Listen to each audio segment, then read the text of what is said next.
175 and then go to like an auction. 261. Auction. Going once. Let's get Scott a microphone, please. Let's get a mic till 192, please. 175. No, not 192. 320, please. We're giving him another chance. Sold. Ben, obviously you put a lot of work into the film as you were making it, but then after it's taken on this life of its own in your story, it's been so tied to your personal journey. Did you think that was something that was going to come out of making this film, this sort of redemptive comeback story that's been part of the narrative here? Grant, you take that question. Yes. I love short answers. I was excited about making the movie. These guys had a script. I really liked it. I called them up, said, I got a take for it. Will you put me on the movie? And I wanted to do the movie, and I wanted to work with them. That's what I thought would happen. I wanted to work on something quality. I did the movie. We all worked really hard. I hope that people would like it. I didn't take a more meta, approach to it than that. I was excited to make it. I was excited to work with these guys, the cast we had, and I was willing to let the chips kind of fall where they may, as long as we thought we had done something that we were interested in. We're going to 261, then over to 138. Hi, back here. Obviously, at certain points, we thought that other films might win this. Could you describe when exactly you felt a tipping point in your favor? Michelle Obama. Tonight. Yes. When they gave us the trophies, I was confident that we would win. Up until that, yeah, I know. I did second guess. Is this a prank? You did look at the envelope. Even when I was giving the speech, I didn't feel as though we'd won. So once Grant let me talk, I felt good. I don't get into too much into the Oscarology and the pontificating and the guys who do that stuff and report on it, which is great, and people like it and they're interested in it, and people should be. I hope people are interested in the Oscars because it helps our industry and it helps make better films. But it doesn't help me to read up on that stuff. So I was thrilled for Billy. I was thrilled for Chris. And, when it came along, I was thrilled for these two guys. And Ang Lee. We're going to 138 and then number 4. Hello, I'm over here. I'm Donna Arist from the Foreign Service Journal, the American Foreign Service Association in Washington. Your movie and also the comments you've made on all of the award ceremonies has really raised the image and the profile of the Foreign Service, something that we don't get very often. We don't get much play.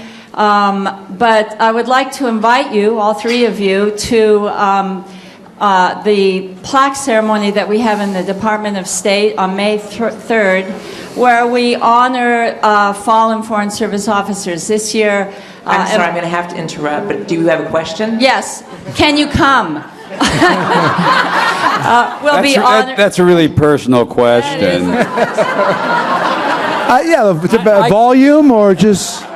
I'm able to, yes. There's a line. I went too far. Here's a line.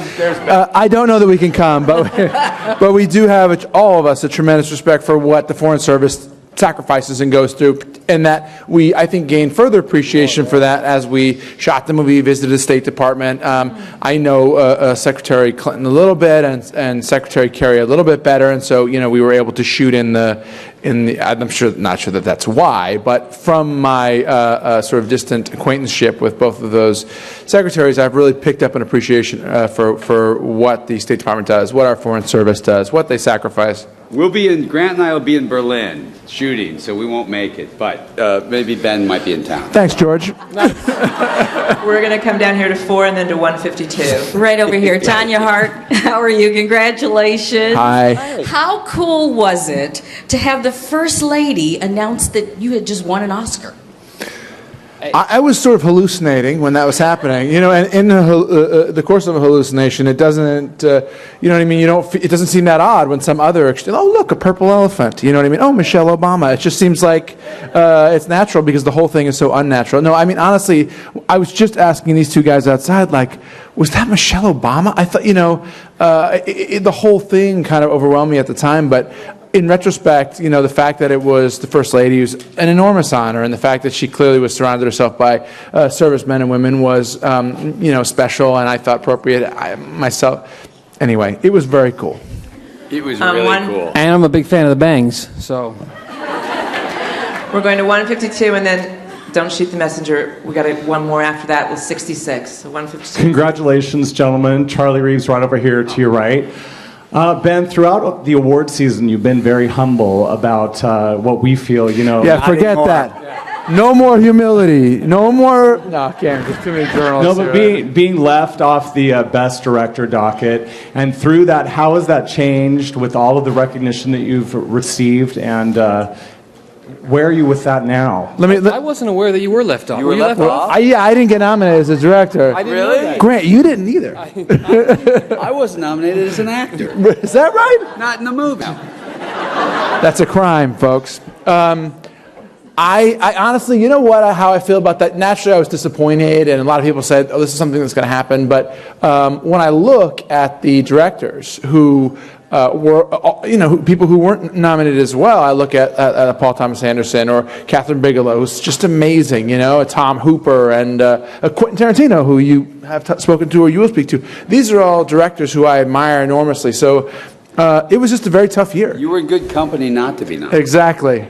The five on the bench. I'm practically glad you weren't nominated. It was. You know what? You're not entitled to anything. I'm honored to be here. I'm honored to be among these extraordinary movies, and I'm really, really honored to win an Academy Award. So this is not a point where I'm spending a lot of time second guessing or worrying about anything. And this is the last question, 66 in the back. Yeah, hi there, Ben. I'm just wondering over here. I'll see you, Mike. Thank you. Here he I'm just is. wondering if you have any reflections at this point about making films about true life events. In your movie, you included a cameo of President Carter. You spoke at the start about Mossadegh and the politics that was involved there. Yet the film drew a little bit of flack for some of its treatments of New Zealanders and blending characters and the run down the runway at the end. Do you have any thoughts about how to approach these things now? Sure. Well, let me just start by saying I love New Zealand and I love New Zealanders. Tempted to end there, as a matter of fact, but we did very well in Australia and New Zealand. I think that it's tricky. You walk a fine line. You're doing a historical movie, naturally you have to make some creative choices about how you're going to condense this into a 3-act structure. It's not an easy thing to do. You try to honor the truth, of the essence, the sort of basic truth of the story that you're telling. I'm really proud of the movie. I'm proud of the people that worked on the movie. The story that we're telling is true, and that we told is true. And it's not an easy thing, but it's, I think, constructed as well as it could possibly be, and it's a complete credit to Chris Terrio rather than me. Congratulations, gentlemen.